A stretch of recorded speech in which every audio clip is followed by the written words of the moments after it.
एक बहुत अमीर आदमी ने एक भिखारी से पूछा, तुम तो इतने हट्टे कट्टे हो फिर भी भीख क्यों मांग रहे हो? भिखारी बोला, साहब मेरे पास महीनों से कोई काम धंधा नहीं है, अगर आप मुझे नौकरी दें तो मैं भीख मांगना छोड़ दूंगा। अमीर बोला, मैं नौकरी तो नहीं दे सकता, लेकिन तुम मेरे बिजनेस पार्टनर बन सकते हो।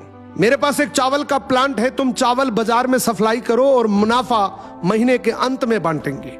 भिखारी ने कहा, लेकिन कैसे बांटेंगे? क्या मैं 20% लूंगा और आप 80%?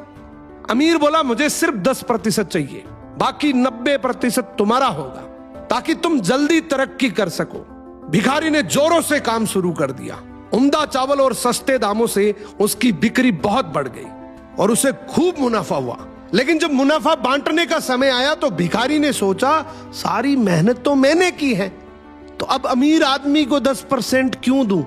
अगले दिन अमीर आदमी आया और जब हिस्सा मांगा तो भिखारी ने बहाना करते हुए कहा कि साहब मुझे तो बहुत नुकसान हुआ है, मुझे जितना मुनाफा हुआ है उतना तो कर चुकाना है, तो इस हिसाब से मुझे कोई मुनाफा नहीं हुआ, तो आप इसके हकदार नहीं हैं। अमीर आदमी ने कुछ नहीं बोला और वहां से चला गया।